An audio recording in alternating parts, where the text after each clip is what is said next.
Bonjour à tous et bienvenue sur ma chaîne. Je voulais aborder aujourd'hui le sujet des relations saines, que ce soit au sein d'une équipe, en classe, que ce soit au niveau du couple ou au niveau des amis. Alors pour établir des relations saines, il y a certaines conditions. Alors les signes d'une relation saine déjà dans un groupe ou avec une personne lambda sont pour moi les suivants. D'abord c'est être soi-même, c'est-à-dire ne pas jouer un rôle.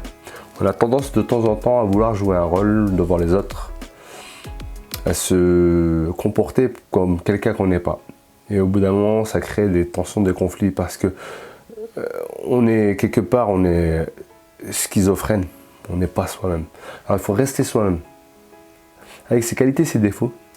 Bien sûr, essayer de limiter ses défauts, essayer de ne pas écraser les autres, de ne pas prendre la place qui n'est pas la nôtre, mais rester soi, tout en essayant de continuer à s'améliorer. Il y a également l'honnêteté, être honnête et intègre, c'est-à-dire garder cette honnêteté, cette intégrité avec les gens en général. Parce que le jour où cette honnêteté fait défaut, eh bien, ça peut être un marqueur qui peut vraiment durer longtemps sur nous. Tandis que si on reste honnête, on garantit donc cette relation saine avec les gens. Il y a faire un effort de la communication, essayer de comprendre l'autre au mieux, essayer de décortiquer, de rentrer en profondeur de ce que l'autre nous dit, lui poser des questions, interroger ce qu'il voulait dire. Et puis, soi-même, essayer d'être le plus exhaustif possible, se faire comprendre au mieux pour qu'il n'y ait aucun malentendu. Il y a aussi la notion de respect.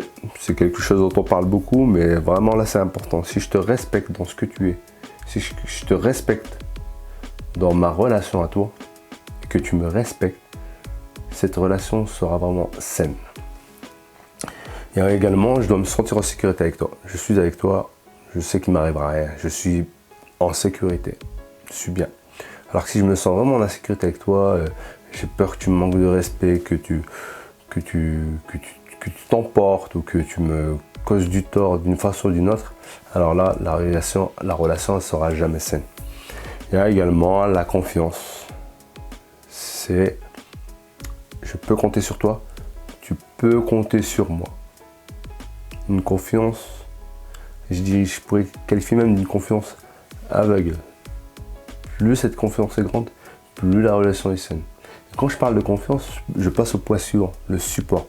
Quand je vais mal, tu me supportes. Quand tu vas mal, je te supporte. Je suis pour toi vraiment une aide quand tu en as besoin et vice versa.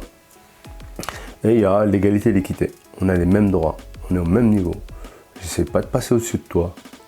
Je n'essaie pas de te dominer. Tu n'essaies pas de me dominer. Là, la relation sera saine et apaisée. Mais admettons qu'on a une relation quand même assez correcte avec sa conjointe ou avec son ami ou avec son mari, mais que malgré tout, on est humain, hein. Un conflit peut apparaître et peut commencer à naître. Comment faut-il se comporter? Déjà, toujours rester dans cette communication saine, dans cette empathie, cette bienveillance dont on a besoin, surtout dans ces moments de conflit. Une écoute active, mais également quelques moyens pratico-pratiques de désamorcer le conflit, de dégonfler cette petite rixe qui apparaît.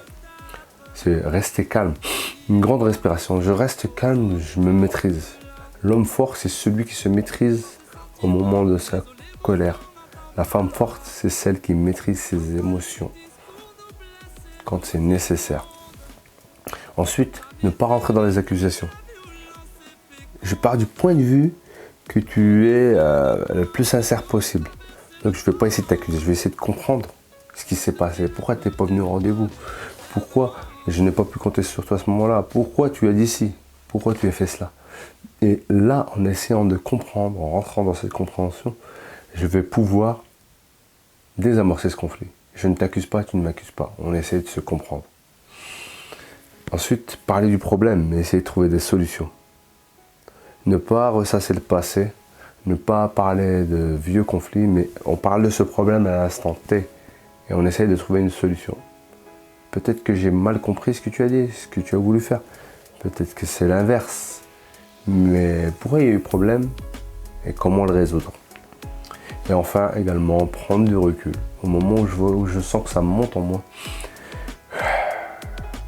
je sors, je veux boire un verre, je vais me détendre, je regarde un truc, je m'assois, je sors. Et je reviens quand je suis plus calme, plus apaisé. Surtout pour ceux qui s'emportent facilement, qui ont du mal à se maîtriser. Éloignez-vous de la source du conflit et revenez quand ça va mieux. Donc voilà, c'est quelques petits conseils, quelques petits points qui vous aideront à mettre en place une relation saine et puis à éviter les conflits. Vous vous en porterez mieux et vos relations avec les autres s'emporteront beaucoup mieux. Donc je vous dis à bientôt. N'hésitez pas à liker, à partager et puis à me retrouver bientôt pour de nouveaux points sur ma chaîne. Au revoir.